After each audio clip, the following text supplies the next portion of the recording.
Welcome to Magic is Real. I'm Shannon Torrance. I'm your host, and I'm a psychic medium. Today I have with me my friend Merrily Duffy. And Merrily is here to share some of her spiritual insights and experiences with us. I'm going to read a little bio for you about Merrily because I think that her bio will say it better than I can.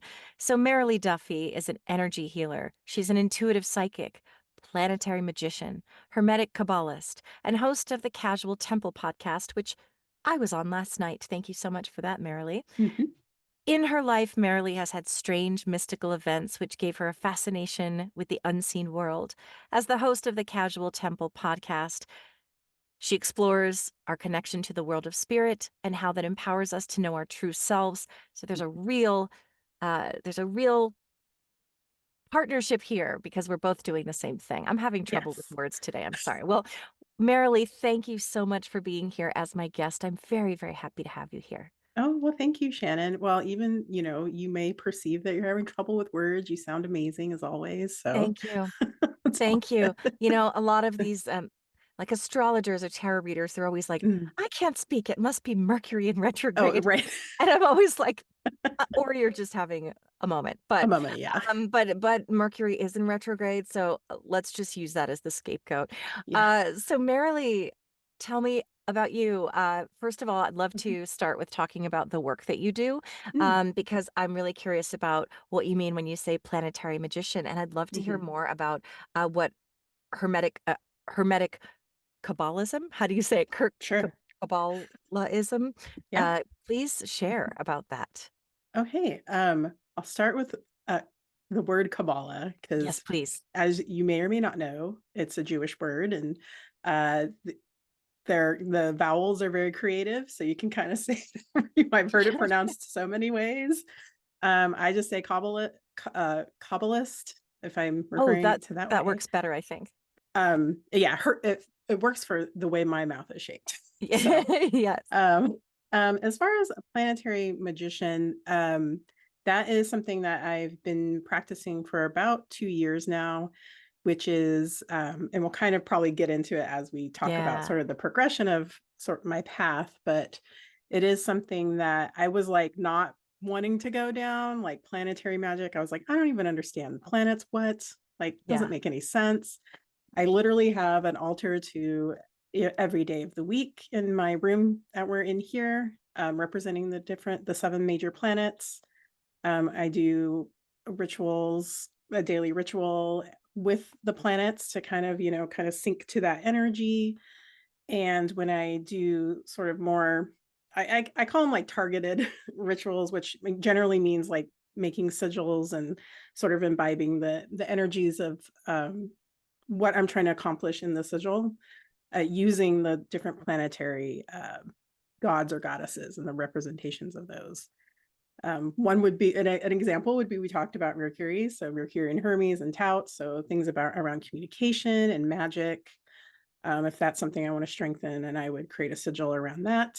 And then on the planetary hour, the planetary day on Wednesday, for Mercury, I would, do some probably use like an Orphic hymn that would, say all the wonderful attributes of Mercury and kind of charge the energy with that sigil. And then it's just kind of like a way of focusing my intention of what I'm trying to create in the world. So it's kind of like a distillation of how I use planetary magic, but it's just, Yeah. yeah, It kind of feels, would you describe it as sort of a way of manifesting? yeah, yeah, for Yeah. sure. And kind of Hmm. harnessing the power of the way that the planets are in alignment to Hmm. do your manifesting. Is that sort of what it means? Yeah, that's a really good way of like succinctly explaining it. I tend to, it's sort of like part of my everyday being. So Yeah. hence why I kind of call myself a planetary magician. I'm definitely going down the road of also studying astrology and being more, which I again never thought I was going to do because I was like, astrology involves a lot of math Yeah. and a lot of things that kind of beyond me, but I'm finding as I'm doing my practice, like it keeps coming in. So it's like a path that's opening up. So I'm going to have to Yeah. like explore all of that. I've been interested in it, and then I keep thinking this is way too Exactly. advanced for even tarot. I can, Yeah. I mean, I Yeah. practiced tarot for myself, but it's still Mm, years later, I still don't know all the cards and I always have to look right. them up, and it's more of just a little side thing that I like to do for Yeah. fun or for insight. But and yeah, oh yeah, so let's talk about like you said, Mhm. Kabbalah. Yeah. What is that? Oh, oh gosh. That Yeah. one is gonna be interesting. So you did talk about the tarot. Yes. Um, so I'll start there because it is 100% related and I'll get us there. Yeah. But the tarot was definitely created with the Kabbalah as sort of a frame.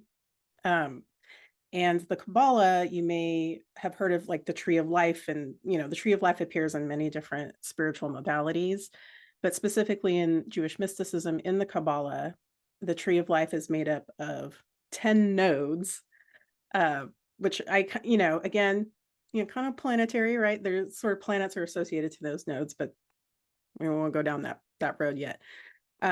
But the node that we all exist in is called Malkuth, and it's like the material world, right? It's where all the higher energies have like come and settled down, and now we're like in Malkuth. And as you go up the different paths of the tree of life, you're kind of ascending back into Keter, which is the very first sphere, which is the sphere of spirit. It's like where everything is the source, essentially. Um, but the different spheres kind of, I don't want to say control, but they are just sort of the center for different things in your life, right? So you have Malkuth. The next sphere is Yesod, which is associated to the moon and thing in the astral realm.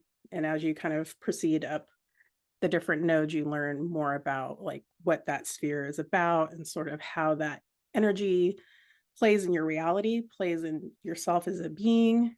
Um, and it's yeah, again, started in my early in my magical practice. And again, it was something where I was like, that looks complicated. Just but then it kept showing up, kept showing up. And I was like, oh, I guess I need to learn this, right? And there is, the very much the Jewish mysticism tradition, which is very much a part of that religion. The Hermetic side of it is more around sort of the Hermetic magicians of, say, the early 20th century. Yeah, around that time, late 1800s, early 1900s. You probably heard of the Hermetic Order of the Golden Dawn. There was another order preceding that, where they kind of created the tarot, essentially, like the foundation of the modern tarot that we know today. Um, and so the Hermetic Order of the Golden Dawn very much used the systems of Kabbalah. And as far as like Hermeticism, excuse me, if I were to distill what Hermeticism is, and of course it's derived from the god Hermes, and Hermes is also sort of known as like an androgynous figure associated to androgyny. But Hermeticism to me is like sort of the balance between masculine and feminine energy, which I don't see anything like really to do with like your sexuality or sexual orientation or your sexual preference. It's more around that each of us have both energies within us, and we're in constant like balance of those energies. And depending on the situation, depending on other, forces, laws and forces that are interacting with you, like you might need more of one or the other to kind of like move through your life. So for me, like the Hermetic Kabbalah is just understanding that there is those two energies that I'm constantly working in. I kind of see the perspective of the world is working within those sort of two poles of energy. And with the Kabbalah itself, again, you have the tree of life that I kind of described earlier with the nodes, but within it, there are these two pillars that sit aside the tree of life. Technically, there's three. There's one in the middle too. But the two main pillars are representative of the masculine and feminine energies, essentially. And so you're moving between the pillars constantly, like essentially as a being. And to be more centered is you go through that middle pillar, which is the balance of those two energies. So for me, when I consider myself a Hermetic Kabbalist, it's I'm I'm constantly understanding myself through those energies. I'm understanding myself and how I relate to the different nodes, the different spheres of or sephira, spheres and sephira of of the tree of life in the Kabbalah. And I've only like anytime I step into it, literally when I'm doing a meditation on a sphere and I'm exploring that realm of the sphere and asking it to deliver knowledge, it's always like amazing. Like it's just like an amazing way for me to organize my spiritual practice. Yeah. And yeah, That's what I was going to ask you is yeah. how does, yeah, how do you incorporate Mm, that um ideology, I guess? I don't know yeah. that how do you incorporate that ideology into your work and your Hmm. life? I guess why does that how is that important? Yeah. I would say the reason it was important to me is and I didn't quite understand this until maybe like a year into it, is I guess I'm kind of analytical, right? Like I have a very analytical mind and analytical approach to things. And so something about the way it's organized and the way you kind of approach Kabbalah and the tree of life and these sort of things, it was like, oh, it's organized, right? It's organized in the spheres. There's a path. There's these pillars. Okay. I'm like, and understanding how energy works. And as far as like my everyday practice or just my everyday being, I spend a lot of time again, like I've been working on meditating with the very first node Keter and the second node Hakma. And so I've been spending some meditations just sitting there and just like, again, like asking for what that sphere is and how can I understand it better. Because essentially, if I'm understanding each of the spheres, I'm understanding myself because each of us has the tree of life in us. And it's only there to really to understand who I am and how I'm interacting with the many worlds that we are interacting with and interacting with this current world. And the way that I love working with it is with the tarot because the tarot is organized by the tree of life. Like the way the excuse me, the major arcana is laid out, like it's organized within the different spheres. And until I really understood um the tree of life, I I finally was like, I think I get the tarot because the tarot, the numbers for like say the four of cups, they're associated to one of the nodes on the tree of life, as is oh, I take that back. The numbers are associated to the tree of life, like the cups, the four of cups, that sort of thing. The paths are the ones that are associated to the major arcana. So the paths are the paths connecting each of the nodes. So there's like a logical way that the tarot relates to the Kabbalah. And so I was like, oh, okay, this makes sense, right? Because now I have like a map, right? I have a map, I have a reference point. These things were important to me in my spiritual practice because I felt a lot of times like, you know, spiritual practice, there's nothing I can really grab onto like intellectually and like really integrate it, understand it for myself. So I do feel with the Kabbalah, that was something that was like, oh, I get it. Like I can be the mystical, meditative, like let it, let the information come. But once it's here, it's important for me to integrate and understand. And so for that to happen, it was like the Kabbalah, like it really laid Right. everything out for me. So Yeah, you explained it really yeah. well. Oh, thank you. Okay, so yeah, I'd love to know what got you here. I'd love to know about your background. I Okay. know. And what your background was like as it pertains to your spiritual journey. How were Hmm. you raised? Were you raised with religion, without religion? And I'd love to hear about some of those mystical experiences that you mentioned in your bio. Yeah. Okay. So I'm gonna roll it back. So some of the things I was thinking about was as a baby, and I've heard other people talk about this too, um, is when I was a really young child, like maybe 3 or younger, I had like these thoughts that were very adult, right? Like I was having like weird adult thoughts. Like I remember contemplating my name and I was like, I guess that's a good name, like, okay, and or like looking at something, I'm like, I know what that is. And, I was like, oh, I was looking at the curtains above my crib and I was like, those are bluebells. How do I know those are bluebells? Like this was before I was even like talking. Mm-hmm. And so I was like, okay, this is strange that I'm having these strange adult thoughts. And I was having opinions about my parents already. Like, it was like a whole thing.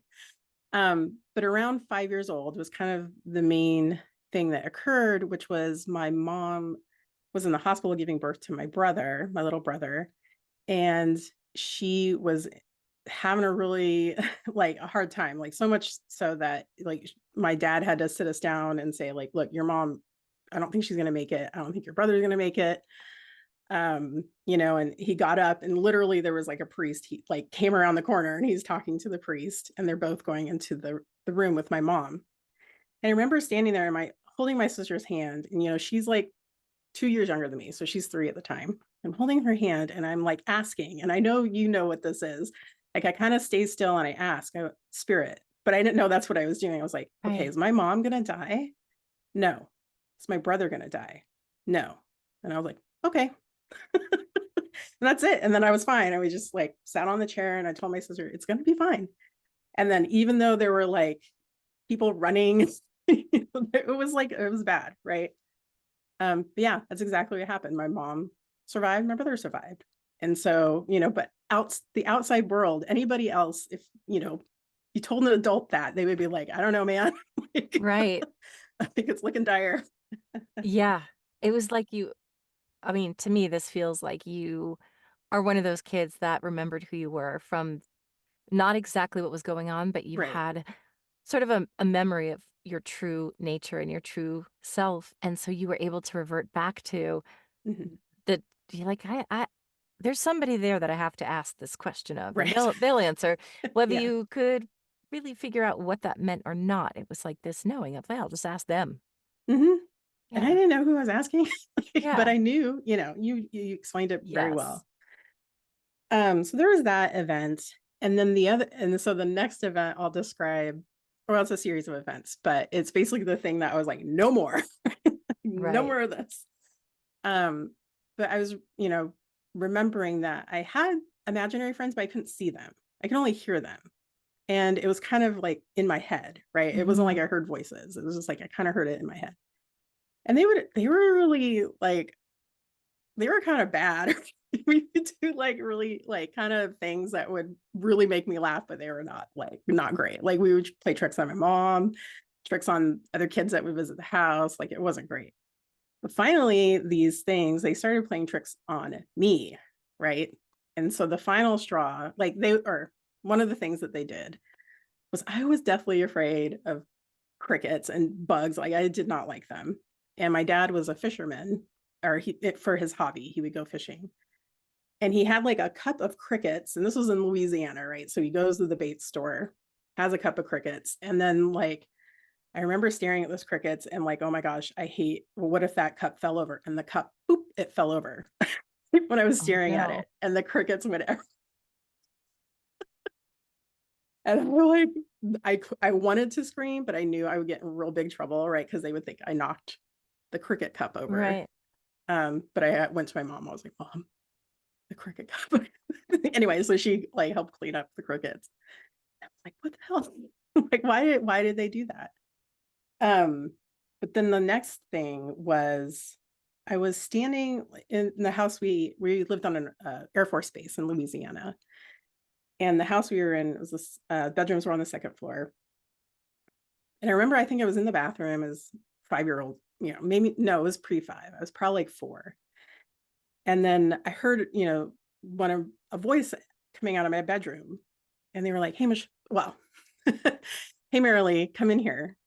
And I was like, "Okay." And so I walked in there, and I had this huge, like, stuffed teddy bear that sat on a table, and they were like, "Watch this." Anyway, and then I looked at the teddy bear, and these like spider legs like started creeping out of the eyes of the teddy bear, out of the nose of the teddy bear, until like two huge spiders like came out of the eyes of the teddy bear, like it came out of the eyes of the teddy No. bear, and then there were spiders all over the teddy bear, right? And I lost it. I was screaming my head off, like, oh, I was like, you stop, stop, stop, stop. And then I felt like one parent, it was like that moment where I was just like, I lost it, but I could feel like a parent or two parents or somebody was around me trying to calm me down. And I was just like, no more, go away, go away, go away, right? Don't ever. Um, and then I think that was it. Boom, done. Like, Right. I was like, no more. And so I think pretty much shut like all of that down. Yeah. Yeah, for Were sure. those, like, trickster spirits that were Oh, messing around? I mean, who are yes. yeah, I'm trying to figure out, like, who are those things? What are Yeah. those things? Yeah. Yeah. I think they're very trickstery for sure. Because you saw that, but then did you also see nice spirits and nice things? Well, the thing is they kind of started out nice, right? Yeah. Like they kind of were kind of funny and were entertaining and they liked my emotions. And this is why I think they're kind of more earthy trickster spirits. Yeah. They liked when I was laughing. They liked that. But then they found out, oh, I like when she gets scared. I like, you know what I mean? Yeah. And then that's when it was like, oh God. Right. Yeah. Yeah. And then going into your older years, Mm-hmm. did was it completely shut down? Were you spiritual at all? Did you continue to have experiences, or was it sort of, like, on pause until it needed to come up at a later Mm-hmm. date? Yeah, I would say I would have, I think it, because I'm thinking between the ages of like 5 and 12, like things would come, like I would have premonitions, right? But I didn't know that's what they were. I would just have all these knowings of certain events were happening. Um, and I would be like, oh, that's weird because I literally like imagine that and it happened. And also I would say as far as like the spirituality piece, my family were, I guess my dad was Irish American and my mom is Filipino. So there was like sort of Catholic. Like Yeah. we would go to like mass on Christmas, but not really. Um, and my dad, my parents divorced and we were living with my dad at around 8 when I was around 10. And he decided he wanted to go find religion again. So he was dragging us to all these like fundamentalist Christian churches in Arizona. I know you live in Arizona now. Yeah. So yeah, we were living in Arizona at this time. And what was funny was I had started reading the Bible when I was like 9 or 10 because I was like an advanced reader as a child. And so at 9 or 10, I was reading the Bible. I really loved the sections of Genesis was beautiful. Like it's so great. And then the sections with Jesus, I'm like, that guy is pretty cool. So I kind of knew the Bible and, and so when we'd go to Sunday school class, I remember in particular, it was one of these churches in Phoenix. It's probably still there, but it was one of these churches where above ground, right? It's like all modern. They have like a rock and roll band, they're all Yeah. excited and singing songs.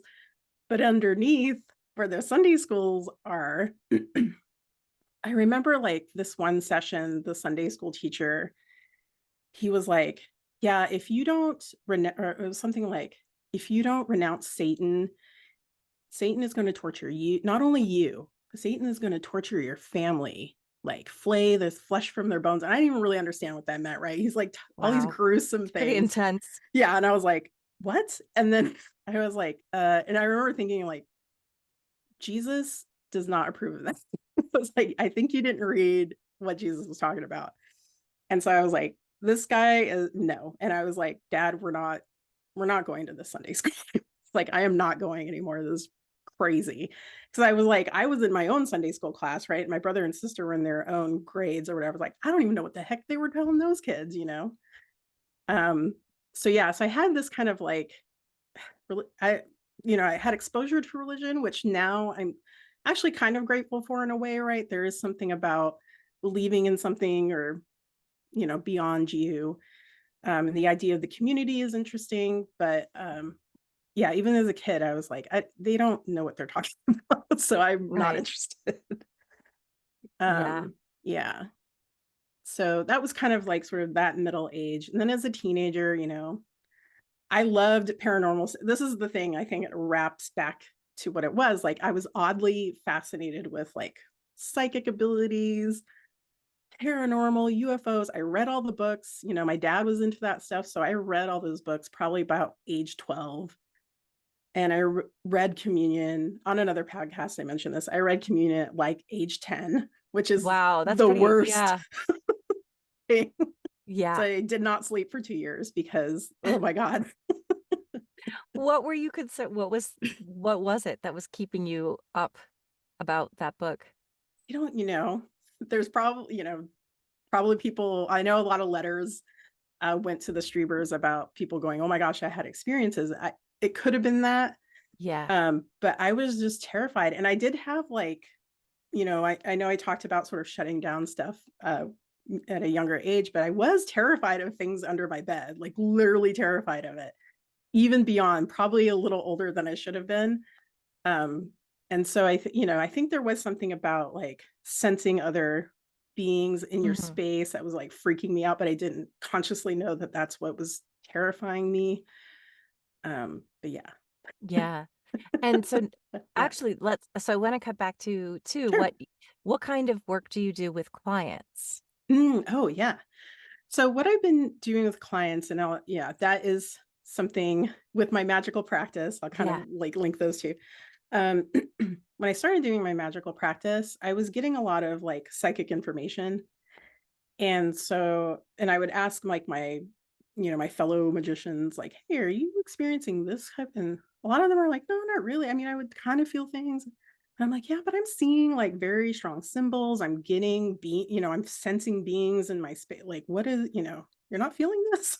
Like, anyway, so I finally was like, I think I need to understand like psychic abilities, right? Mhm. So in like 2022, so not that long ago, I started going to psychic, I call it psychic school here in Seattle. Oh, yeah. And so there they teach energy healing and psychic tools, right? Like how to clear your energy, how to like kind of sense energy around you, give you all the like nice, really cool tools of that.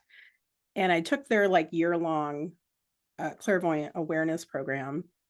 It was initially just to kind of get a handle on what I was experiencing and kind of articulate it and be able to kind of manage it. But part of their program is working with clients, doing aura healings and aura readings. And I found that I can, I could do it. I was like Yeah. pretty confident in doing it, and I could really sense the energy when I was working with people's auras. And so that's what I do. I do aura readings, which is kind of like a psychic reading, but we were taught to kind of look through each of the chakras and sort of the aura as a whole. And so to kind of give somebody an idea of like, these are sort of the pictures or the stories that are kind of floating around in your aura. Um, that's what I see. And it's really for the client. Like, is that something you want to keep, or is that something you want to like Yeah. maybe transform into something new? That's kind of what the aura reading's about, is like giving people information. I also do like a healing within the aura if as we're going along, like, oh, I kind of see this. We can like kind of remove it, like cords, energetic cords out of somebody's space, that sort of thing. Um, Yeah. I was yeah. gonna ask, like, what kinds of things do you see? Well, Mm, first of all, when you look at any old person, do you automatically see their aura, or is it something mm. you have to consciously tap into, like, when you have a client? Like I do when I don't just see dead people everywhere and talk to them all the Right. time. I actually say, "Okay, I'm ready to see dead people and talk to them, so let's start." Yeah. But do you have to does it happen all the time for you, or is it something just in session? Well, I would say it's like 98% of the time it's in session, right? And Yeah. and we talked about this on Yes. on my podcast or whatever. Yeah. It's like it's not seeing, but it's more of like a sensing. Like I don't necessarily see their aura with my physical eyes. It's more of like, I'm kind of looking up into, I don't know, spirit space over Yeah. here and kind of like holding my hand out to kind of see what I feel. Mhm. And oftentimes it does come in as a story, right? Like something, what was something that was, um, oh, one of the things was like in somebody's root chakra, I saw this girl, like the woman that was in front of me, but she looked like a girl, and she was like running through kind of like a swampy lake. Like there was a lot of sticky mud, and she's running, but her feet kept getting stuck, and she's like, couldn't get her feet out. And I could feel, the sensation of like she feels like there's something after her, like chasing her, but she's stuck Mhm. in this mud. And so I was like, well, and I narrate what I see. I'm like, this is what I'm Right. seeing. This is the picture that I'm seeing.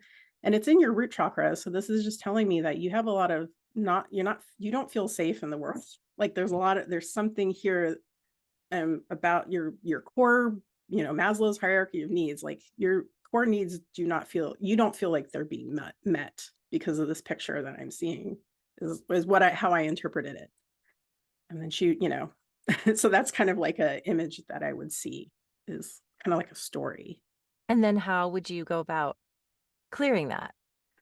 Yeah. So as far as clearing it, I would, relay to the client, um, if that was something that they wanted to put more sort of neutral energy around. So I don't like to like put something there. I Right. like to just give back sort of like a neutral energy or just kind of make more room around it. Cause a lot of times it just feels tight, right? Yeah. Like when I look and when I feel it, like the energy feels tight. And so it's like, let's give more room, more space, more neutral energy around this. Um, just so that they have like it's kind of like opening a window right in the Mhm. house. Like you need fresh air and let kind of like the old air out just so some new air can come in. But people don't know most of the time, people don't know, as you know, with like Yeah. energy, like that that's something they can either do themselves or have, somebody assist them with. Um, but yeah, it's just, yeah, that's kind of my my modality is like giving more space and energy to something rather than but my method is removing. I know that like different modalities, they kind of question like taking but if I see it, I'm like, and I can move it, I'm moving it, and I will Yeah. see like entities um and chords within people. That's really interesting. Yeah. So, in order to sort of like, as I just asked you this, but I'm asking a different way, kind of, Sure. which is like, if somebody's like, yeah, I've got, like, okay, like if somebody has an attachment to somebody or something that's not Mm, serving them, yeah. but they're, whether it's like an ex or whatever, Hmm. and they're like, I don't want to be connected.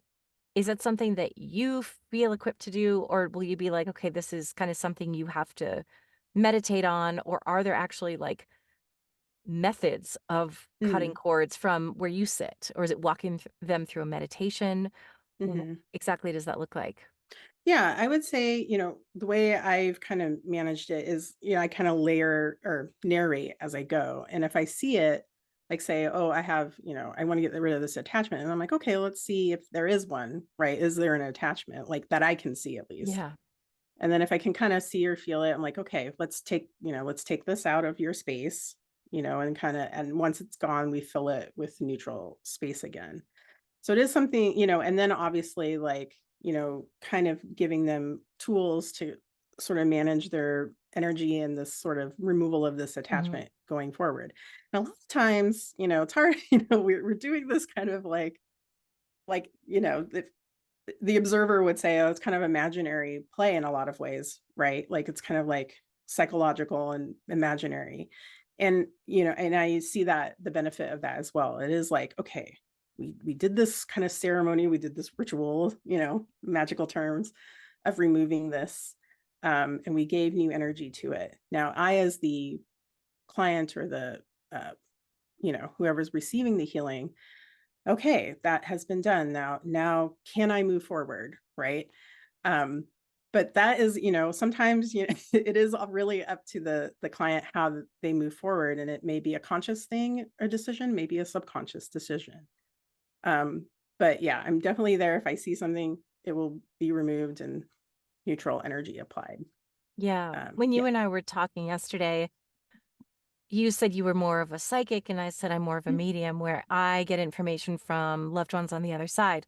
Mm-hmm. You talked about having more of a connection with, if I'm correct, spirit guides and angels. Is Hmm. that, did you say that? That was you, right? Yeah. Yeah. And so when you perceive spirit guides and angels around somebody, how do Hmm. you perceive them? Yeah. So I tend to perceive because I do a lot of work with my eyes closed, right? Yeah. And so I kind of see sort of like, I don't know, like an outline of the person in front of me, whether it's like the actual outline or a representation of it. But I usually kind of get a sense of the outline of the person in my imaginary eye. And as I'm looking at them with my imaginary eye, I'll Mhm. see lights come in. And they literally look like pinpoints of light, like stars, oddly enough. They kind of look like stars coming in, and they're of different colors.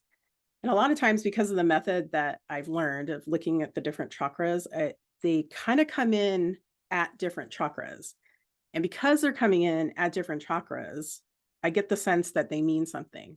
When I see them come in at the root chakra, that looks like dearly departed, human relation, people who are related to that person or their pets. I see their pets a lot in the root chakra coming in.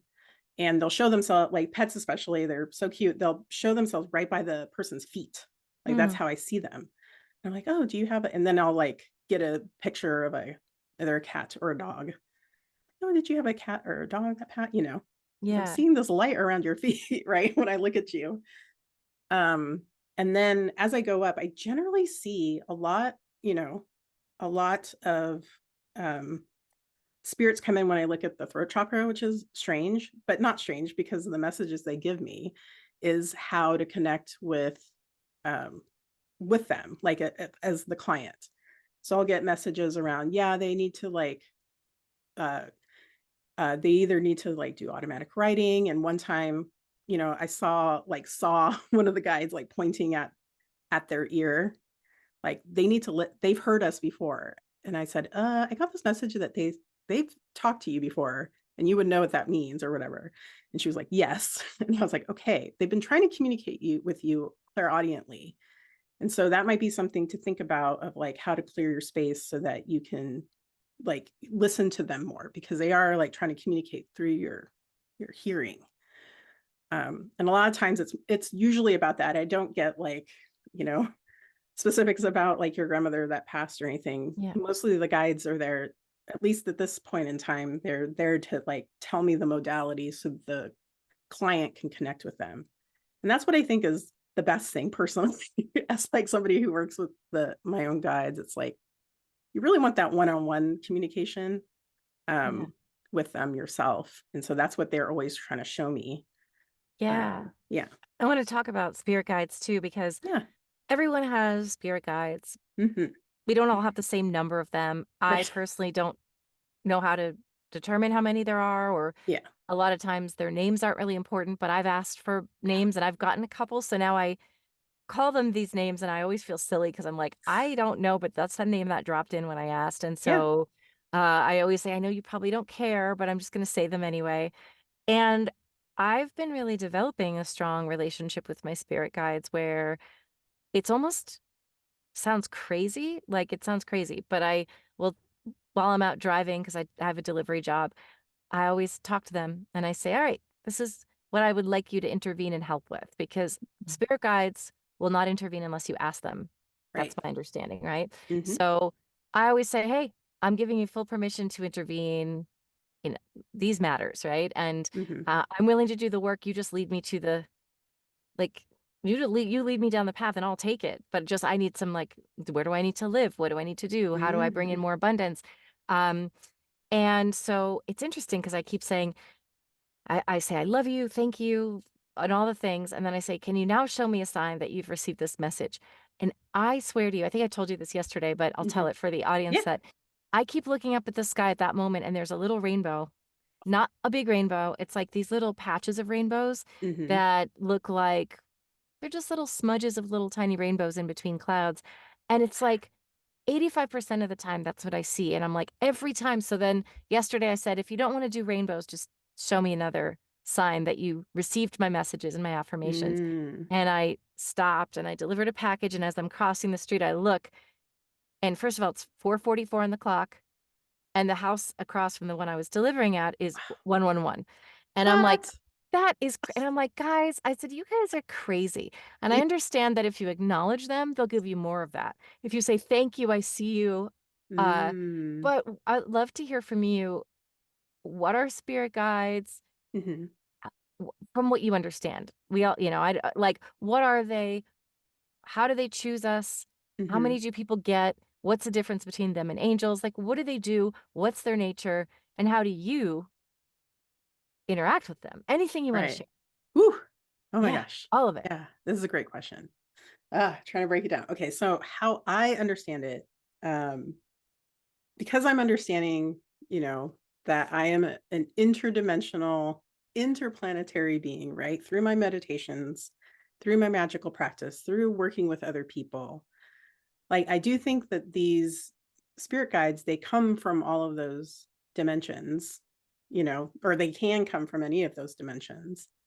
Um, and they will, I don't want to say attach, but they're like, I want to work with you. Like, there's probably some agreement. I know that's like a thing that people have said, like a soul agreement, that these guides will work with you. Um, there's also like if you want a specific thing, and I'll kind of go back to the planetary thing, like if I want like a house, I want a house, I'll invite like the energy of like Jupiter and the associated spirits and angels with the planet Jupiter to come help assist with that. And it's similar with spirit guides. Like if you're like, I need help with like getting a new job, or, some and pays this much, and this kind of company, or, when you're giving it the specifics, I think those energies will come in and help assist you. Now, as far as like your specific guides, I do think that there's some sort of like attachment or agreement or friendship, even, Mm. love that is, connecting all of those energies together and assisting you. Because like, I mean, like I have like a crazy array of them. Like I say crazy, but I have like a dragon spirit and that one's fun because it's like working with him, and he's like giving me a lot of knowledge around like what dragon energy is and how they were here at the creation of the universe, and they're just like this ancient, like he's like giving me the story of dragons. It's like, okay, how do we work together, and it is that Yeah. process of like, oh, you're here, who are you, what's your name, how why are you here, and how are we working together, that sort of, it's like an interview process for me is Mhm. how I kind of think of it. um and so it is like, uh that is just generally how I work with them, is if I kind of sense them in my space, and I'll ask what that energy is, or if I need spirit guides to do a specific thing, like my healings. I have two main spirit guides that I work with, which is Samuel and Joseph. And I do this because they're associated to each of my hands, right? They're Samuel and Joseph. Oh, no, sorry. I take that back. Francis and Joseph. Uh-huh. Samuel is the one, he helps me with the psychic readings. And they have like Jewish names, which you know this, and when you ask Yeah. them, what's your name? And it just pops in, you're like, I guess that's it. That's what I was gonna ask you is how you Yeah. figured it out. Mine are Calliope and Wendell, and I was like, there's no way I would have made those names up because Yeah. they're so random. Sorry. So I just stick with them. I could be wrong, Yes. but I was like, Wendell, that is not what I expected. Yeah. Wendell. You Yeah. Like expected to Wendell, be something more like more grand. regal or something. I was just like, I didn't expect Wendell. that. Okay. Yeah, so I go with it. Oh, funny. I'm going to say about Calliope, because Yeah. I've done ancestral medicine and Yeah. healing down my line. And in my mother's line, I had this like ancient woman come through. And I was like, "What's your name?" "Calliope." And I was like, "Calliope? I haven't even thought of the Me word or the name." neither. Yeah, you're like, "What?" Wait, what if we should is she the same lady? Ugh, I know. Oh, well, actually, I was gonna say that, like, Yeah. ever since we got on the call, there's some spirit that's like, I Mhm. don't know if it's a I don't know what it is, spirit guides or angels. We'll have to figure it out after, but Mm. something's been touching my head the whole time. So Your head, really? Oh my head, gosh. my whole scalp is like tingling and it feels like someone's petting my hair. And I'm like, who is it? And Oh I my just am kind of gosh. going, is it one of her loved ones? We will figure Mm. that out. Or is it Oh. just spirit guides gathering around because we're both very aware of their presence? Yeah. Anyway, I didn't mean to interrupt you, but that just No, kind of, that was great. I've been feeling it. I've been feeling them here. Yeah, I do want to, because you did share. I love how you're like, "Give me a sign," because I'm really Yes. bad at that. I'm really bad at having them give me a sign. I'm just like, "Okay." But It's the fun for sign, me. It yeah, just that makes is it fun. fun. Yeah, it's a fun game I play because Yeah, I always am surprised. right.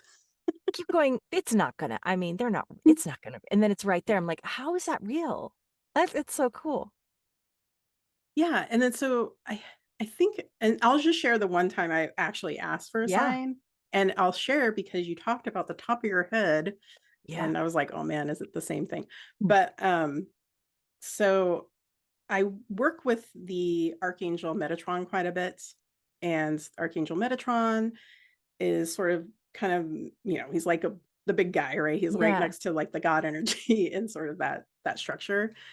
And he does sort of manage like occult knowledge and magic and just, so I was like, he's the guy that I kind of want to build this relationship with. Um, and so I worked with him quite frequently. And one of my, and I work with this Reiki person who's a psychic, and she was actually a guest, Tiffany Reeds, on my podcast. But she called out, like, she was like, oh, because she was telling me, oh, there's this particular angel here to help with this thing. She's like, oh, yeah, and there's like Metatrons here for some reason. And I was like, oh, I know exactly what it is. I was like, oh, Yeah. let me tell you, Metatron's here. But then I was like, I was listening to a podcast because I'm a big fan of podcasts. And on this podcast, like the woman was describing like getting an angel, like asking for an angel feather, right? Mhm. And I was like, oh, and I was listening to it when I was at the gym. And so I'm at the gym on the elliptical, and I'm like, Metatron, we've been working together for a while. I would love if you can send me a feather. That would be really great. Can I have a Uh-huh. feather? So I asked in these like very childish terms, like as I'm on the treadmill, but it was all in my head, right? I didn't say it out loud. I leave the gym and I get into my car. And as I get into the car, I have to pull out, or I have to back out of the space. And I look in my rearview mirror. There is a white feather in the rearview mirror, like tucked into the windshield wiper blade. And I was like, what? Are That's you kidding? crazy. You're kidding me. Cause it was, excuse me, 20, like not even 20 minutes later, right? Boom, it was right there. I And I know was I like, found mine yesterday too. Same really? thing. I said I asked for a sign and then I had those numbers and then I went to deliver a package and right in the dirt there was a feather, but it was like this big, a white Yeah, feather a that little, was so little, like it maybe in it not even an inch. It was so tiny. And I looked around because a lot of these farms have birds. And so it would be sure. like if a bird got killed, which happens sometimes, you're like, oh, that's not a feather. There's a whole carcass over there. But Right, this was like exactly. just a teeny tiny little feather just sitting by itself. And I'm like, it's so perfectly placed. It's Hmm. just a little hello from heaven. Yeah. Yeah. But who is Metatron? Because I Oh. bring him into my readings and I don't really know who he is. I mean, Hmm. I don't know much about him. I just know that if I ask him to be there, I feel safer. Yes. He's basic. I kind of think of Metatron, like everybody's going to have probably their own sort of version of what Yeah, Metatron is. The way I've experienced Metatron is he is like sort of the holder of the knowledge. He is sort of the director, if you think in those terms of the yeah. Akashic records. He's like the dude. And in, if you believe in sort of the structure of like a god or Mhm. a presence, he sits literally, he's like the second in command, if we're going to talk Okay. in those terms, right? Yeah. Of those energies. Um, and he often appeared, and I didn't mention this because I didn't necessarily want to go down this rabbit hole, but my husband's very, very psychic, just naturally very psychic. Like we talked about being born psychic. He was born psychic, like super Yeah. psychic. And when I started doing my practices, he actually had a visitation from Metatron where he was like pulled up into the Akashic records, Wow. and Metatron showed him like the machinery of the universe is basically what happened. And then my Cool. husband was describing what was happening. He didn't even say it was Metatron, but he was describing it. And he's like, yeah, and this like angelic, he even called it angelic. He said this voice. And he was so funny because he was like, it was this male voice. It was like an attractive male voice. Right? Yeah. Like it was a really nice voice. It said, hey, isn't this beautiful or whatever? And as he's showing him the machinery of the universe. And then Jason was like, yeah, it's beautiful. Good Right. for yeah. Wow, that's pretty lucky. That sounds like a Yeah. fun trip. Yeah. But he's not on anything. We're not into like tripping out or in anything. I So mean it's I all mean like a natural. real big trip, like a trip to the other side. Yeah, That's yeah. so cool. Yeah, it was cool. So he described it and I was like, that sounds like Metatron. And then Yeah. as he was looking, like Metatron often appears to people as like a voice. So Oh, that how was really interesting. weird. Yeah, that's so interesting. Yeah. Anyway, And then Metatron. what's the difference between a spirit guide and an angel? Hmm. Gosh, how I would describe that. I think a spirit guide, oftentimes, here's how I have felt it. Spirit guides have been incarnate, right? They either on different planets, different dimensions, they have known sort of what like a body and inhabiting like a form is, right? They kind of understand. That's why they're attracted. One, they're attracted to humans in this incarnation, in my opinion, is Yeah. because they're like, oh man, like we've heard that place pretty Yeah. hard. Like we want to go help, right? So I think that's why they're attracted to us. Angels, on the other hand, and again, like, I'm not religious at all, but this, I do think that the benefit of having these religions around is there is like a structure, right, to kind of help us Mhm. navigate. Um, Angels were never or have never been incarnated, and they are emanation, like the very close emanations to the one source, to the one God. They can be everywhere and anywhere and with anybody at any time. Um, some would just say like the archangels could do that, and there's a structure to that as well. Like the archangels can do that, but the angels underneath them can as well. Mhm. And so they're very much, when you start like working or meditating with them, it is like you understand like there's something about timelessness. They're really well suited to managing emotions. Like if you ask and give up your emotions and ask an angel to help, any of the angels, like there are specific ones, I guess you can call, but in specific situations, but you can just ask your angels to like help with emotions and they were like, will help transmute that very quickly. Right. I don't know if I've experienced the same with spirit guides. Like I don't think they've helped me transmute my emotional state. I don't know if that makes sense. Yeah, I don't even know what they do. I just say, "Hey, angels." I always say, "Hey, spirit guides, angels, Yeah. loved ones in spirit, God, Jesus, ascended Yeah. masters, Anybody. whoever's there, Yeah. whoever's down to lend a hand." And it's never it's not even like sometimes bad. I just like to set my Yeah. intentions with them and say, "Hey, I really like been doing that a lot. I really like for this year, this is what I want to see in the coming year and these changes. Right. And I'd like to have fuller, authenticity and stronger relationships and more money and how can I be of service? All those things." And Hmm. then, like I said, I'll say, "Spirit guides, I'm asking you to intervene to help me to do whatever it is that needs to be done." And I'll say, "Amen, thank you, great, grateful, I see you," and then show me that sign, and like I said, I always do, so but I'm not Hmm. really sure where the angels fit in. I know that they're not, I know that they're beings of light that have sort of always been Yeah. beings of light, Hmm. and that's kind of the only understanding, but I figure I welcome them to introduce themselves, I welcome them to make themselves known to me, and I welcome even Jesus because I'm not spiritual, and I always Yeah. have sort of I'm not religious, sorry. I'm not religious, I am spiritual. Right. And just my whole life, I was always like, I know Jesus is somebody. I believe in Jesus. I just don't know what that means to me. So I've even welcomed him in to say, Hmm. show me who you are. Help me have an understanding of who you are. And I'm down to have a relationship. I'm not down to have a religious relationship with any Right. entity, but I'm absolutely open hearted when it comes to spirit. So have Hmm. you had just in your encounters with these beings, Hmm. um, do they kind of explain I'm like, have they made themselves known in terms of, like, what is the order of things? Who Hmm. are all these people? And I know you kind of touched on that, but just anything you Hmm. wanna say about what your understanding has been, have there been entities that have introduced themselves to you? Hmm. Um, yes. So, I do want to, right before I get to that, I Yes. do want to say, like, my understanding is the archangels and angels manage the long game, right? Okay. When I do the same thing as you, I ask for my guides and angels, my ancestors, I go down the list of like all the people. Um, in my perspective, the angels manage the long game, right? They transcend time and space. They have like, they understand that realm. The other people we call upon, I feel like they kind of manage the other densities, the other vibrations, and they help in those realms, right? So they all kind of work together as a team.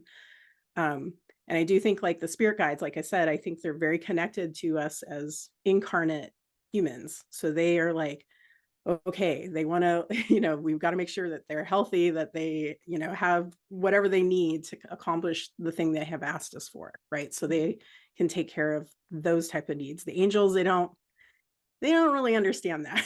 They're like thinking of the long game of how we get you from A to B. So I think it's great to call on all of them. Now, as Yeah. far as like being introduced to, um, a spirit. I did touch on like Calliope because that was one that came through. That's crazy that we both had I that know name. that is so weird. And I'm sure you know that Calliope is around the voice, so that is interesting about I your didn't know that. yes, she is around like her voice or her name, I think means something about the This voice in Greek. this was Yeah. during when I lost my voice. Stop That's it. when I met her. When I had no voice Stop. and I had a vocal disorder and I had no idea about that.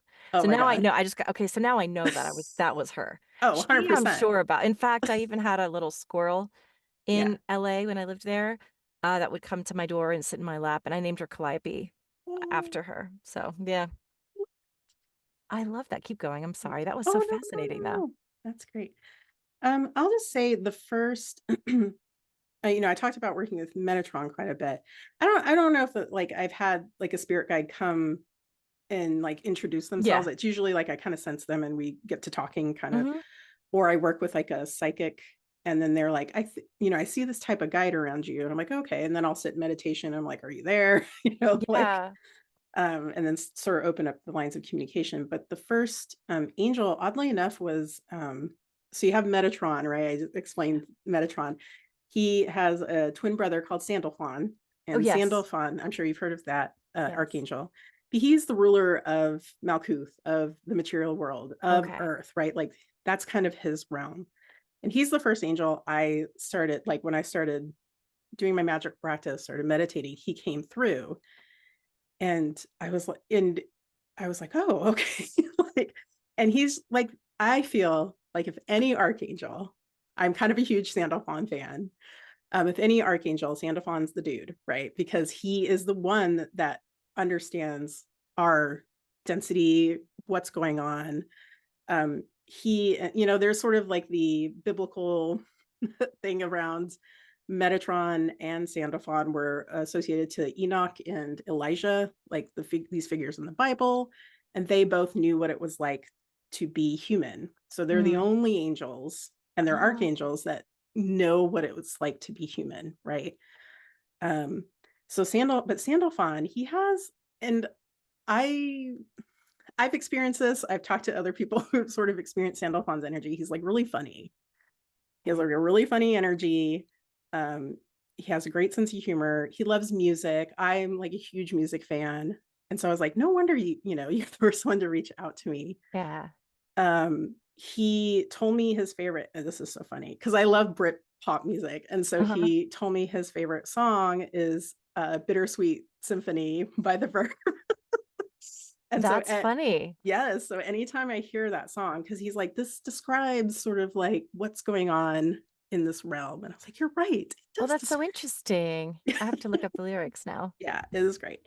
But yeah, he's like a really great energy. And it feels brotherly, right? Mhm. I think that's what his name even means. It's like brother. Okay. And so he is just like a great, in my opinion, arcane. I know people tend to communicate with Gabriel I do. I'm and always like Michael. Michael, Raphael, Gabriel, Yeah, but then sometimes I say Sandalphon also because I just kind of want them to introduce themselves. I just felt a yeah. whoa, I felt such big energy just now. On my there's somebody here. It's Oh crazy. man, we're gonna have to It's figure this I out. know we're gonna have to figure this out. And I'm like, I want to run it by you Yes, please. after we get off this because I'm like, this is either them Mhm, making themselves known and I just don't know how to interpret it because I don't know how to do that. Or mm. there's some like quote unquote dead people that want to talk, but Oh, they're not really dead. They're just in a different form. they're a different place. Um, Yeah. that's so interesting, and I thank Mm, you for sharing that because sure. I think I used to not really believe in angels and all that stuff, but as I've gone down the rabbit hole, I'm like, oh, it's all part of the same system. Yeah. Now I believe in extraterrestrial Yep. beings and these angels and these spirit guides, and I never thought I'd be the kind of person that would talk about them or Right. acknowledge them, or I always thought just like kooky old ladies with angel figurines Yep. with like 20 cats. I Yeah. was like, I don't really know about that, but I know now that they're very real, which is so Mm, amazing to me. And like I said, I see evidence of it all the time, which is so exciting. yeah. Um, what would you say? I think I just want to kind of say Mm, again, my big overarching general question, whatever comes to mind, what do mm. you want people to know? Oh, yes. So I guess what kind of the goal of my podcast is I would like for people in general to have more of a working relationship, I'll use corporate terms, with spirit, you know. I feel like it has only ever benefited me. It has only ever benefited the people I've either worked with or the people around me that have like done their own spiritual journey. Um, because we are spirit and we're often, not treated that way in this Yeah, reality. And we did talk about this yesterday. I do think that's one of the benefits of talking to somebody who's a psychic or medium or an energy healer. Like they treat you as if you are a spirit. And that's just, you don't get that. You just right. don't. So there's something really beautiful about that. And I know that's kind of abstract in a lot of ways, but it is, I just feel like people, like you can figure out however which way you want to interact with spirit in your own way. It doesn't have to be the Kabbalah, it doesn't have to be planetary it doesn't have to be the way I do it. There's so many different paths and I've only ever seen it work out in positive ways ultimately for people. That's Um, yeah. yeah. Thank you so much. I really appreciate that. I Yeah. will have links below if you'd like to work with Merrily. And I just want to thank you so much for being here. Goodness gracious, who are you? This is, and there is some big energy in this room right now. But I just want to thank you so much for being Yeah. here and for sharing what you know about spirit guides, about angels, about the Kabbalah, and all things mystical and spiritual. So thank you again, Merrily Duffy, for being here. Oh, thank you, Shannon. You're amazing. I'm just here with an update after we stopped recording. It turned out that the spirit that was with me definitely had a lot to say. It was Marilee's dad.